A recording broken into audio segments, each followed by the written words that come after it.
Planet Earth, 10,000 years ago. For 2.5 million years, our prehistoric ancestors had been living in caves, passing the time by bashing stones together. Then suddenly, everything changed, and people began to build huge monuments all over the planet. But how and why? It's the biggest mystery in human history, but not for some people. Thousands of years ago, when our forefathers were primitive Stone Age people, some extraterrestrials visited our Earth. Extraterrestrial presence not only departed the wisdom to build the monuments, but possibly the technology to make it happen. It sounds bonkers. But could aliens have started civilization and built some of the most famous monuments on Earth?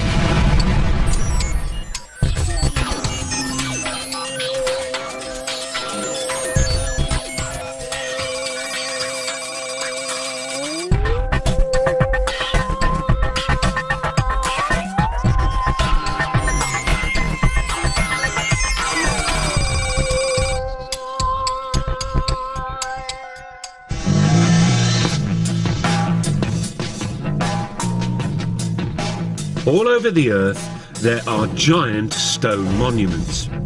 Almost everyone knows they were created thousands of years ago by ancient man. But could almost everyone be wrong? According to the official history books, buildings like the pyramids and Stonehenge are triumphs of human engineering, which mark the beginning of our human civilization. But there are a few nagging questions about them, like why they seem to appear out of the blue.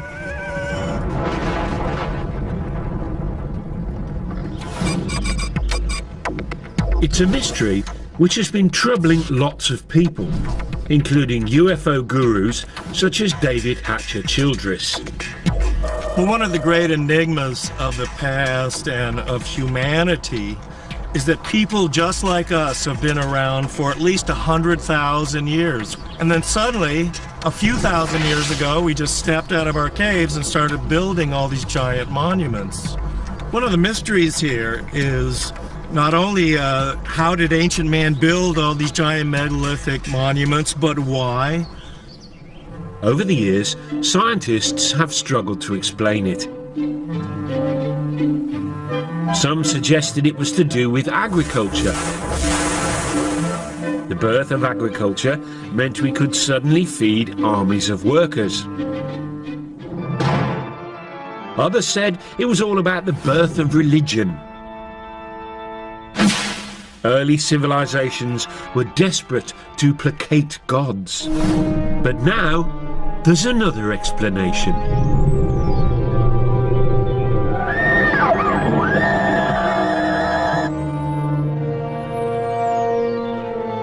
One group of people say that most of these monuments were built or designed in the distant past by aliens who visited our planet with their super advanced technology.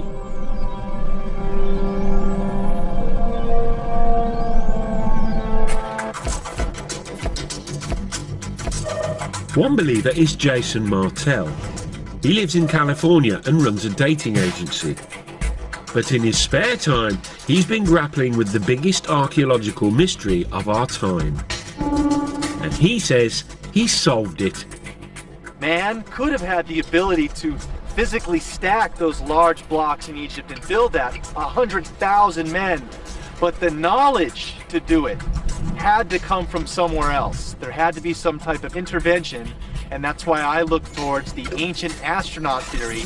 Ancient astronauts from somewhere else came here and influenced our society.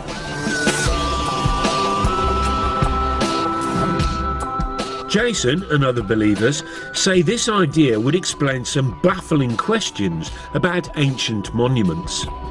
Take Stonehenge. How did Bronze Age Britons drag these 5-ton stones over 170 miles?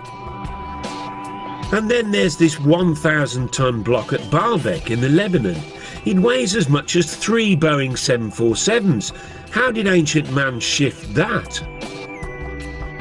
And then there's the biggest controversy of all, the pyramids of Giza. The biggest one is made from 2.5 million blocks of stone.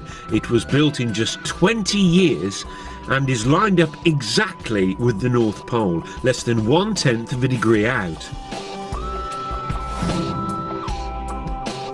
According to the experts, the answer is simple. The ancient Egyptians were just terribly clever, worked very fast and very hard.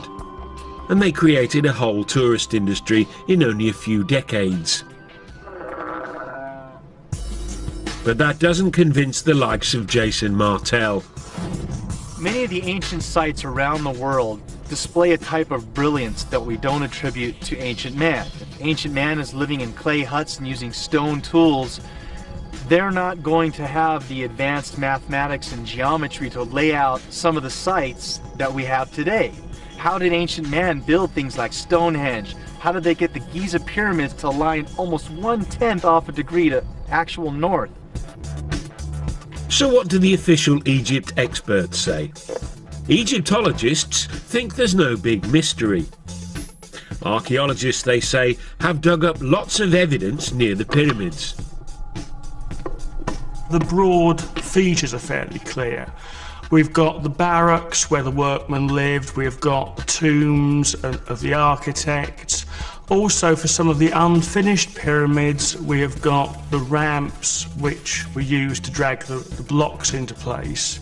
So although the minutiae of the construction process isn't known, probably is unknowable, I think the big picture is perfectly clear. The problem for believers in ancient alien astronauts is that we can't ask the aliens themselves. Or can we? Lisa Royal Holt says that she knows that aliens built ancient monuments. That's because she is an intergalactic medium who's in direct spiritual contact with an alien called Sasha. Apparently, Sasha lives billions of miles away, but luckily, reception is crystal clear. Over to you, Lisa. Well, greetings to you. This is Sasha. It is a pleasure to be with you this day, and we are so excited that you have an interest in the subject matter.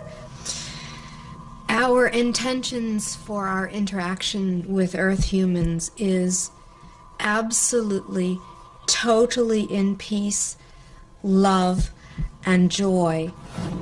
Thank you, Lisa. I mean, Sasha. That's very reassuring. But what about the pyramids? Who built them?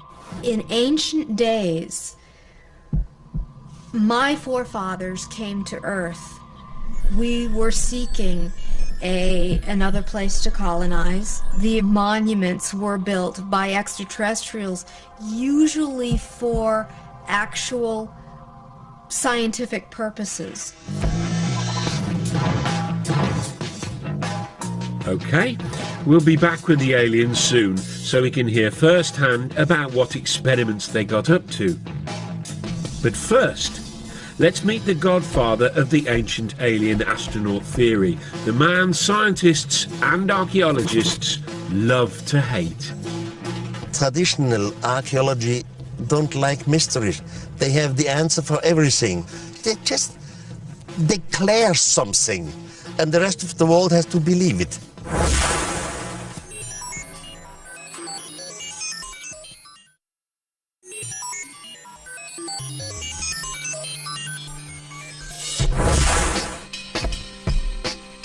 In 1968, Erich von Daniken, a Swiss hotel manager, achieved international notoriety when he published a controversial theory which said that alien astronauts had visited Earth in our ancient past.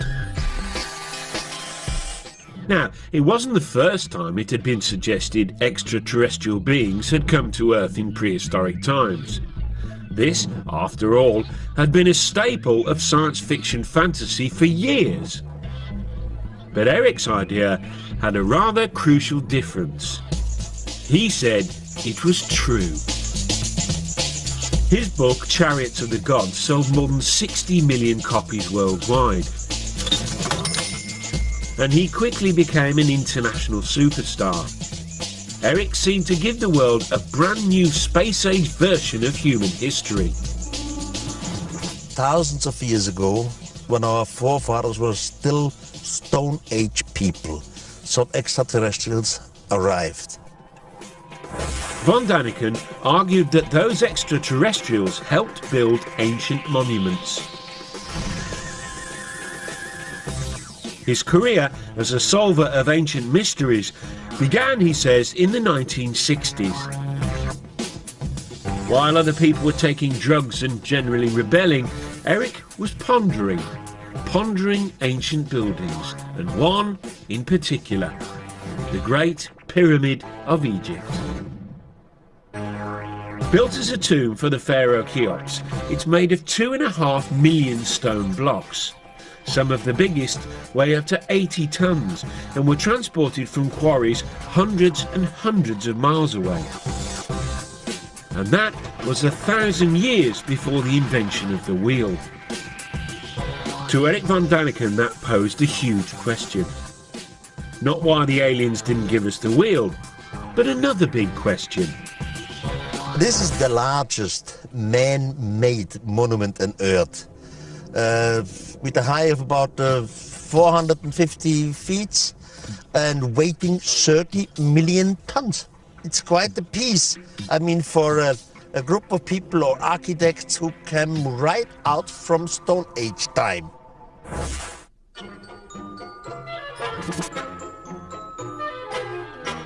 Von Daniken's theories make academic Egyptologists ever so slightly irritated.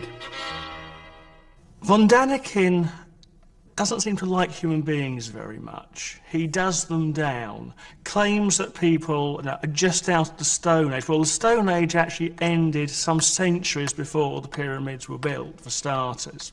As far as I'm concerned, Eric von Daniken is a one-man self-publicity machine. I wouldn't characterise what he does in anything like scientific work. But no matter what the experts say, Eric has stuck to his guns. I was never afraid to be ridiculed. I was never afraid that others have a complete different opinion to me. It's wonderful. It's their freedom.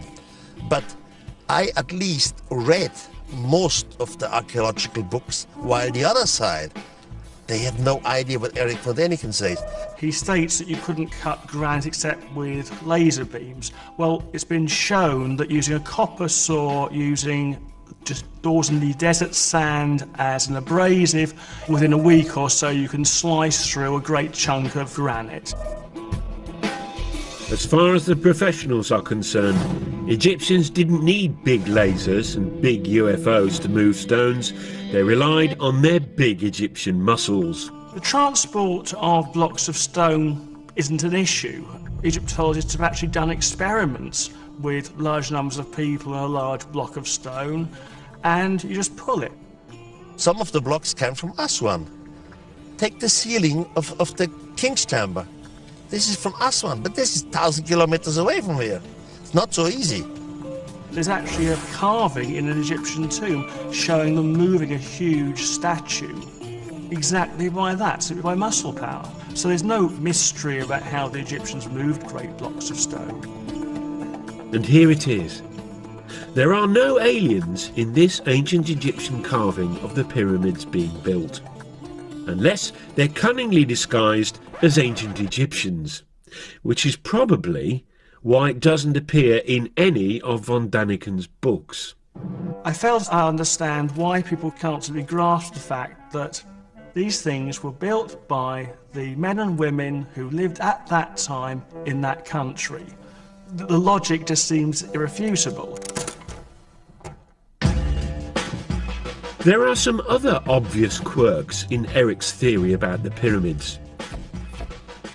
For one thing, he says after the aliens left, humans did build some pyramids.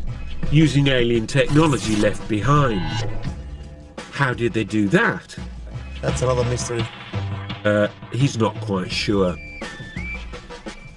He also says the pharaoh's tombs were actually a cunning attempt to copy the alien science of cryogenics, which preserves the dead in a state of suspended animation. Von Daniken was quickly dismissed as a crank, and still is. But the archaeologists don't have it all their own way, for there's one irritating little puzzle they haven't been able to solve yet. According to the scientists, the Great Pyramid was completed in just 20 years.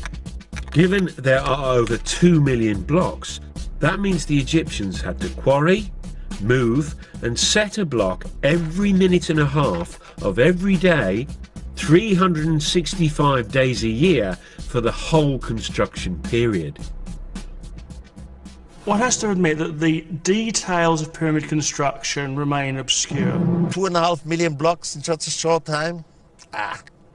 There really must be doubts if you have a reasonable brain. Having wowed the public with his theory about pyramids, Von Daniken then set out across the world to find more evidence of more alien ancient activity. These extraterrestrials have left some proof. But the question is complicated. Left what? What could they have left? And what do you know? He saw that proof everywhere. This 5,000-year-old African cave painting, for example, he says, is of a spaceman, complete with helmet. This ancient stone, he claims, shows people using telescopes.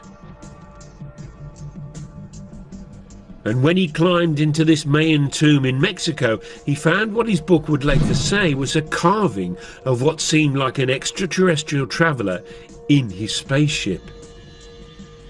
Hunched over the controls, the alien seems to have his breathing apparatus in place, and flames are spewing out of his rocket. According to Von Daniken, it's just like the liftoff at Cape Canaveral. And then he said he had the revelation which proved his idea had to be true when he visited South America and flew over the famous Nazca lines in Peru.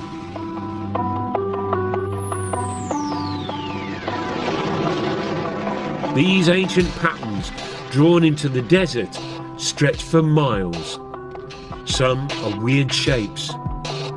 But mysteriously, those weird shapes can only really be seen from the sky. I had my first flight over Nazca, and it was very, very impressive because you can see it only from the air. Then you fly higher, then you see something who looks like airstrips. You think, this is fascinating. This is incredible. This is not normal for the natives. And then the question comes, why have they done it? And why exactly here? Archaeologists say these lines are irrigation channels or religious symbols. But Von Daniken says he has a much more convincing explanation involving, yes, you guessed it, aliens. We had a mother spaceship around the Earth. From the mother spaceship, smaller vehicle came down, and they were looking for some kind of mineral and whatever. And they make their discoveries and disappeared again. The first lines, he said, were left by accident by the aliens who left marks when they landed and took off in their UFOs. The natives came and see the line of landing because sand and little stones are blown away. And now the natives start to make lines like they have seen created by some mysterious god. Eric believes that the Nazca were so impressed by the visiting aliens, they thought they were gods and set out to copy the lines themselves. He says it was an effect similar to that modern Westerners had on Stone Age tribes in the 20th century. New Guinea tribespeople thought the first Westerners they saw were gods who had come down from the heavens in silver birds. They worshipped them long after they'd gone, and even built model planes and airfields, hoping to lure the silverbirds back. But it didn't work for the poor old Peruvians, though. The aliens never returned. And instead, they got the Spanish.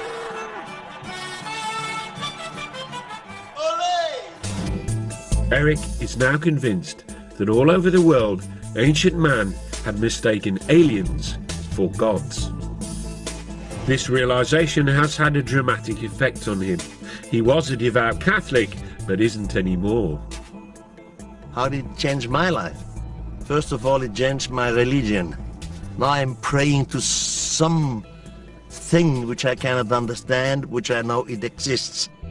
Soon as you start to understand it in a cosmical way, it changes your point of view concerning religion and concerning having right. I cannot live anymore with cults and psychology. Eric von Daniken has a brand new explanation for the whole of human development. Creatures from outer space, he says, not only built and designed most ancient monuments, they inspired all the great religions too. This is heady stuff, but there are two small problems. Not a single expert agrees, and none of his evidence stacks up. Take the so-called alien astronaut in his rocket ship from the Mayan tomb. What von Daniken says are controls and flames are in fact well-known Mayan symbols, like this. It's not part of a rocket, but the face of the Mayan earth god. And these South American stones with supposedly ancient carvings of primitive people gazing at the stars through telescopes, they were exposed by a BBC documentary as fakes, all made by this clever farmer. But that hasn't stopped Eric's runaway success. His 29 books have sold 63 million copies and been translated into 32 languages. Brian Appleyard is a leading British author who's written on the public's fascination with UFOs. He thinks von Daniken's success is down to people's growing distrust of experts, which leads to a taste for conspiracy theories. Now, people by the 60s and 70s, and because of the Cold War, people were paranoid, convinced that governments were lying to them, convinced that something was concealed, and convinced that the world was not as we were told it was. So people were ripe for a story. They were ready to hear a story about extraordinary things.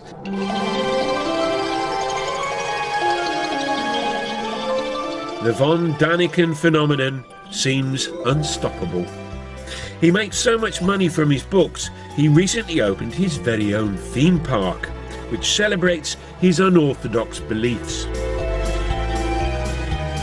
Complete with reconstructions of some of the ancient monuments. You see great things like the desert of Nazca in Peru, like Stonehenge. It's a laser show, by the way. In a breathtaking laser show, the visitor experiences the spectacular sight of Stonehenge. There's even a guided tour which aims to answer all those big questions you've been dying to have answered. Did the mythical continent of Mu ever exist? What is the secret of the underwater structures off the Japanese island of Yonaguni? Von Daniken's success has also inspired a whole new generation of authors, including the likes of New Age writer David Hatcher Childress. People are attracted to Eric's theories, I think, because there are genuinely unexplained mysteries of the past. And we really don't have all of the answers to why mankind, supposedly a primitive mankind, would go through the tremendous effort to build many of these giant monuments. Eric von Daniken's definitely been one of the pivotal people that I've looked to grab onto the coattails of his information and really start to look at this information in a new light. But these new believers have a battle on their hands. Scientists don't care whether the mythical continent of Mu ever existed. If aliens visited the Earth, scientists want proof. I think the first thing I would say about whether the knowledge to build pyramids was given to the Egyptians by extraterrestrials is simply, where's the evidence? If you think about man's fairly limited extraterrestrial experience of going to the moon, look at the amount of space junk which has been left around simply by going there and coming back. Wouldn't you have thought that if spacemen had been to Egypt and had been teaching the people how to do these things, there'd be at least the odds of leftover broken plastic somewhere? The believers, though, say they've found some evidence, although whether it's very convincing is a whole different question. According to them, aliens did leave some space-age technology behind. This 2,000-year-old pottery jar, for example. It was discovered in Baghdad in 1938. Inside it were copper and iron rods, similar to a modern battery. Back in California, Jason Martell has built his very own replica. What we're looking at basically is just a simple clay pot formed with the clay found naturally in that region, and then using a simple copper lining and a iron metal rod down the center. This was back in their days used either a rubber or an asphalt stopper. Jason fills the pot with an acid solution, vinegar, and now he's expecting something spectacular to happen. All right, the moment of truth.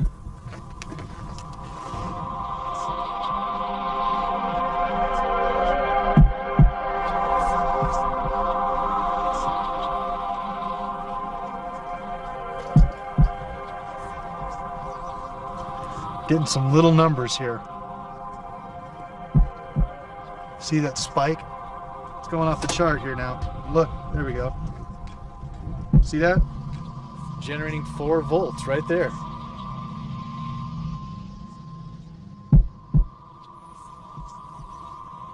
What we attribute to ancient men, they deserve a lot more credit than we're giving them. Because obviously we can test the devices with our understandings of technology and get a reading. Here we are, 4 volts right there from the battery. So obviously they were able to make this happen. What were they using it for? Very possibly electricity. Now, what ancient Iraqis might have done with 4 volts of electricity, nobody's sure. As for aliens, why would they need an old clay pot when they can zoom through interstellar space? If making a little pot, filling it with vinegar and sticking a bit of copper in it, and then seeing that there's some bubbles appear, is space-age technology, fine. Back at Eric's theme park, the Baghdad battery is given pride of place, alongside an object based on an Egyptian drawing which he claims was an electric light bulb. The Egyptologists, though, say it's a well-known symbol and is actually just a snake inside a flower. The spoil sports. But Eric is convinced the ancient Egyptians used electricity to light up the dark passages in their pyramids. Someone must have nicked all the wires. Now, you may have been thinking that aliens could have brought us something more useful than the odd light bulb. Well, the same thought occurred to this man. He believes they brought the technology to tap into a cosmic energy source, which they then linked to all the ancient monuments on the Earth. Funny, he doesn't look crackers.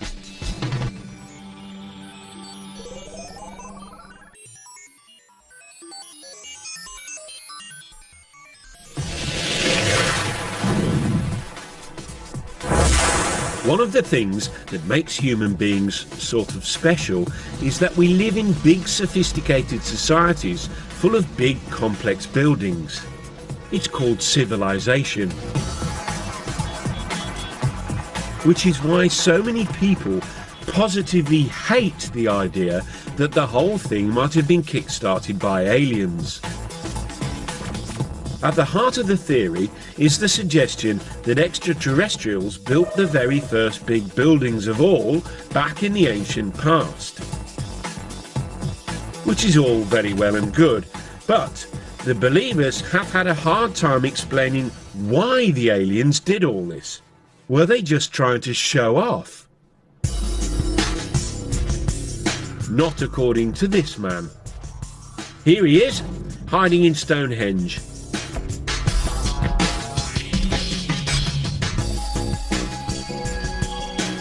Now, according to the scientists, Stonehenge was built in 3000 BC.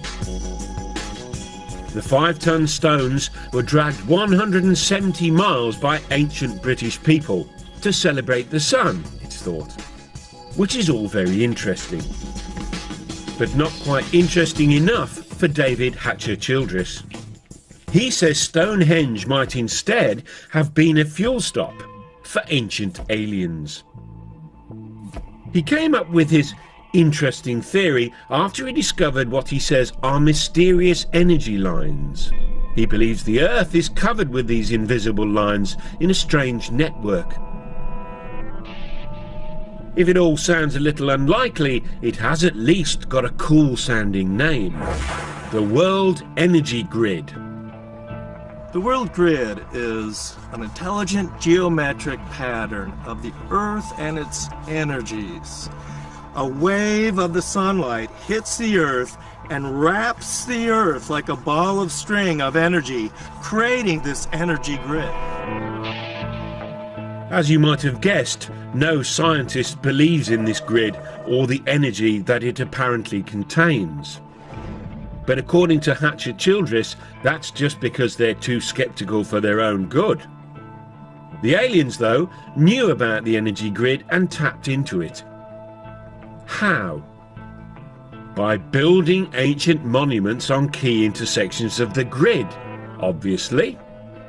By placing megalithic monuments along this grid, UFOs can then take energy off of this energy grid, and by going to certain power points like Stonehenge, the craft can hover over these energy spots and draw energy from those spots to help replenish the craft. Now, why these giant fuel stops are all built out of big lumps of stone, Childress doesn't say. But maybe we could tap into this energy nowadays. Of course we can't. Over to you, David, to explain exactly why not. I know many people must have difficulty in imagining this energy grid around the planet, but it's a lot like this racetrack. Here on this racetrack we have a geometric formation. It's all interconnected. We have the cars running along this energy grid.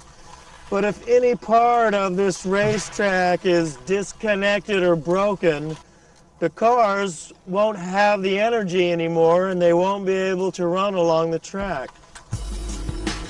So unfortunately, because the ancient monuments like Stonehenge are nothing more than ruins, the world energy grid has broken down. So no free energy for us. But apparently, the aliens didn't just use the ancient monuments for energy. Oh no.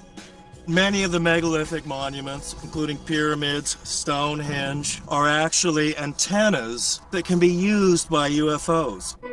So there you go. Stonehenge wasn't just a place where druids hung out. It may have been used by ancient aliens to phone home.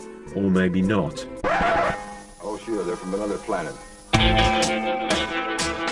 But talking of phoning home, where might these ancient aliens have actually come from? There is one man who should know. He's Seth Shostak.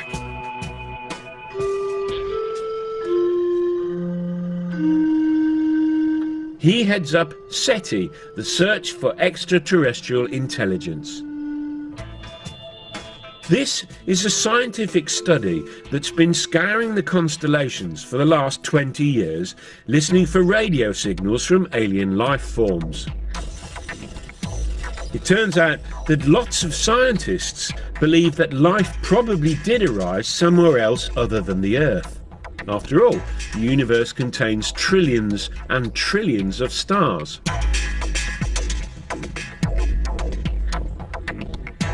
Seth Shostak has devoted his life to being the first to prove it. You know, the universe is vast. It seems that most stars have planets. There are going to be lots of other worlds that are just as nice as the Earth for life. The question is, has life arisen on those worlds? Planet X. Jason Martell is convinced aliens are from there. He says that the ancient Sumerians from Iraq believed in a 10th planet in our solar system, which modern science hasn't yet discovered. Sumerians, he says, believed that's where their gods, the Anunnaki, hung out.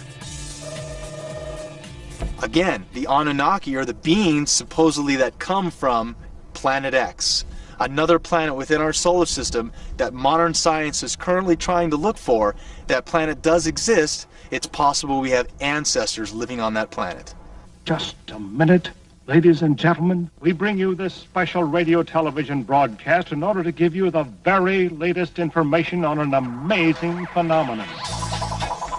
It was looking good for Planet X when in July 2005 astronomers announced they had actually discovered a big blob way out beyond Pluto. They called it Planet Xena. But they've now realised it's really small and full of gas, so not likely to be the home of the Anunnaki or our ancient alien visitors.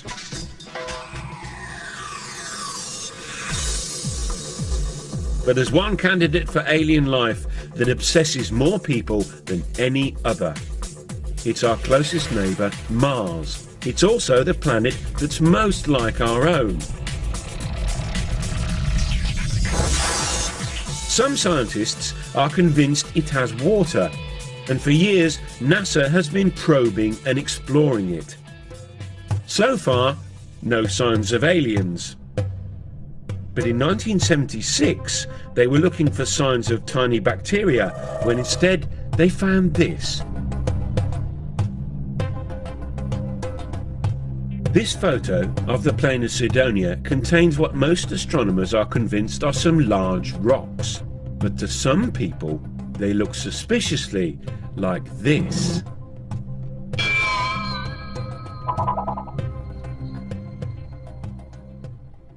Here's one guy who thinks that's exactly what they are. Tom Van Flandern is a renegade astronomer who has his own theory about Mars and junk. You see, according to Flandern, Mars is really the moon of a planet where extraterrestrial humans first evolved, but had to leave in a bit of a hurry when it exploded.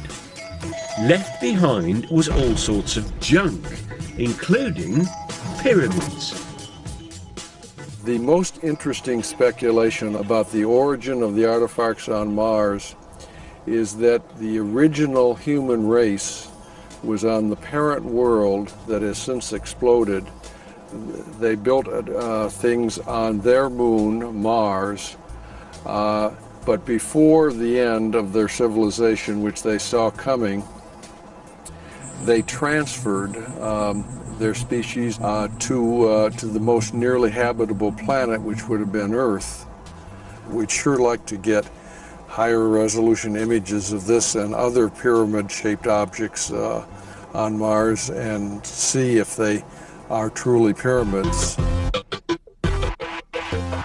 But are these really pictures of Martian pyramids, you ask? Tobias Owen was a NASA scientist on the mission that took the photographs. He's what you might call unconvinced. My job there was to examine pictures as they were coming in of the surface of Mars in regions that we thought would be safe for the spacecraft to land.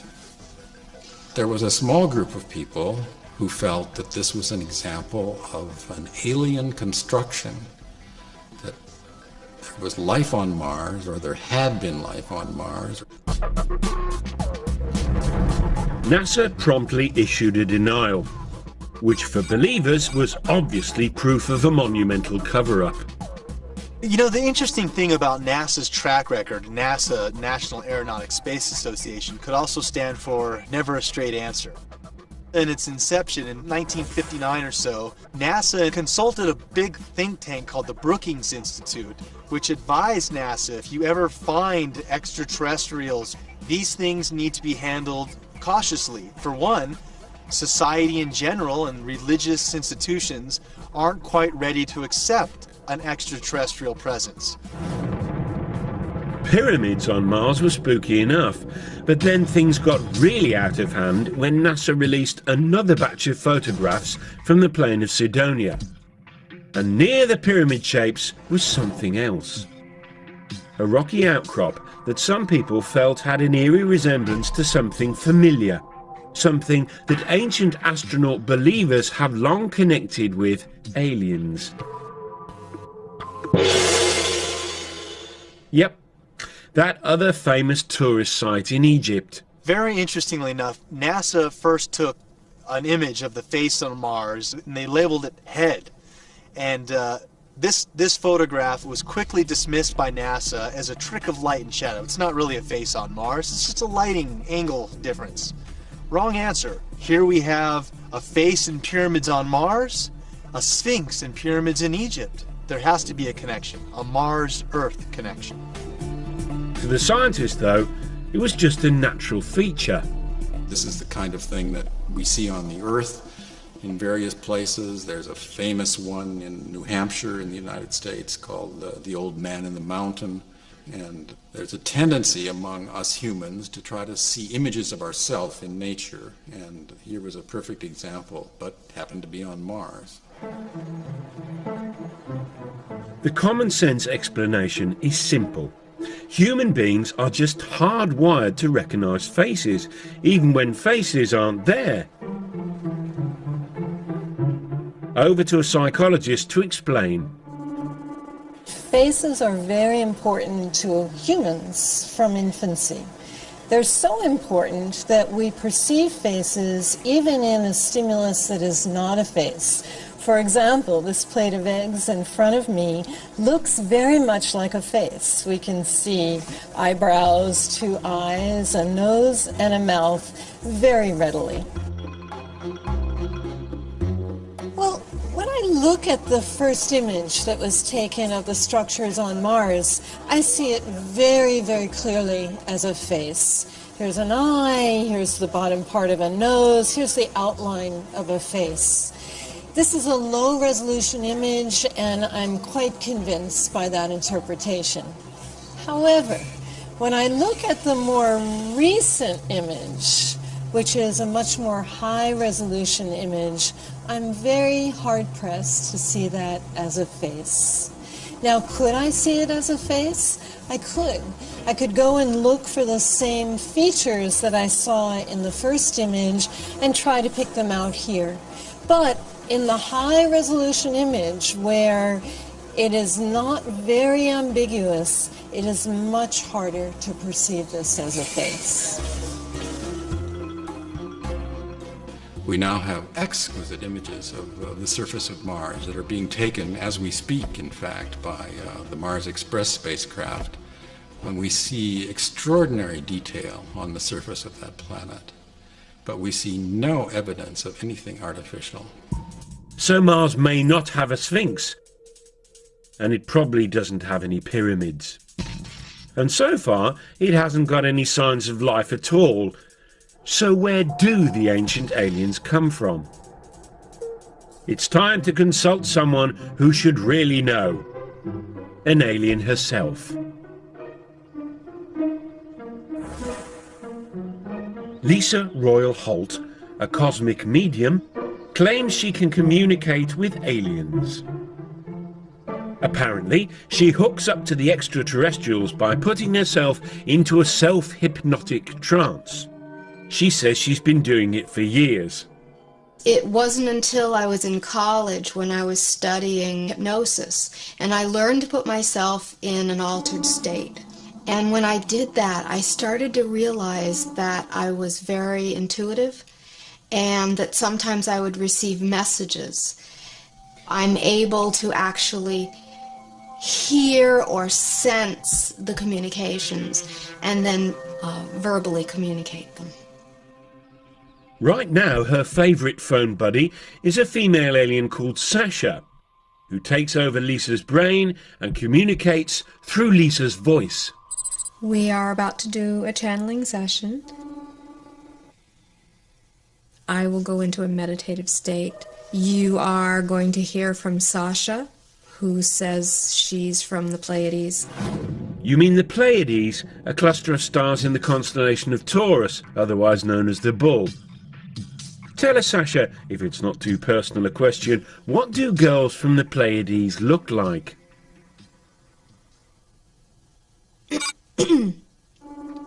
In my world, I actually do have what you would know to be a physical body, though it exists in a slightly different dimension.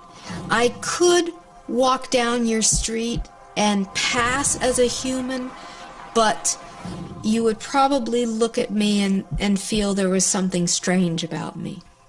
Sasha says her people were intergalactic empire builders who roamed the universe thousands of years ago, taking over other planets and building vast monuments as they did. Ironically, one of their first colonies was apparently on Mars.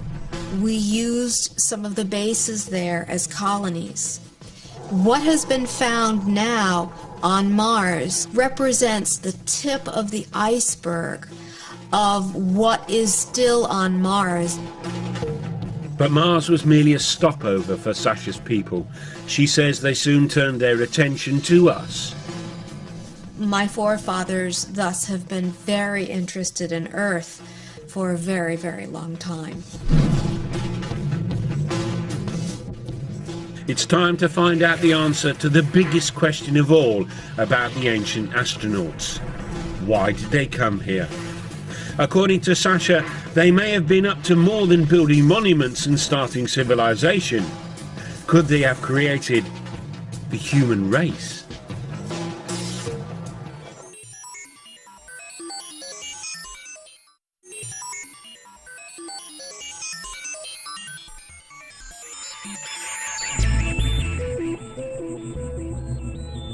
If alien astronauts really did visit us thousands of years ago, and that's rather a big if, then the obvious question is why? What is it? I don't know. Well, according to Lisa Holt, or rather her alien mate Sasha, there's a perfectly sensible answer. The aliens chanced upon our pre-human ancestors and then started messing with our DNA, a process she calls upliftment. My sources have said that the extraterrestrial genetic projects on Earth have been going on for thousands of years. If your pre-humans were not uplifted by extraterrestrial genetics, your evolution as human beings would not have progressed as far as it has. You would still be in the evolutionary phase if it was not for the little bit of upliftment that was done. Lisa and Sasha are not the only people to believe this theory. They came here 300,000 years ago, created a primitive worker based off the Neanderthal man that was here evolving naturally, and created us. So an extraterrestrial crew comes here.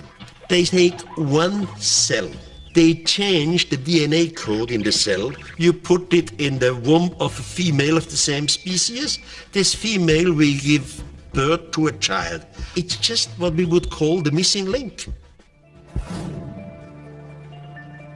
If the believers in ancient aliens are right, then evolution didn't gradually create humans.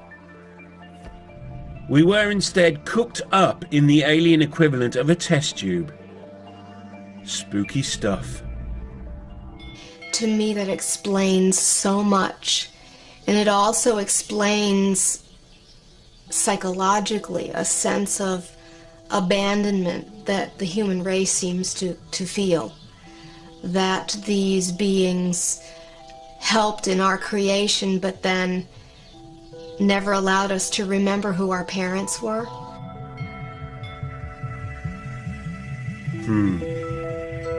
Now, it all might sound like cobblers, but the notion of visiting aliens as godlike creators takes alien conspiracy ideas to their ultimate conclusion.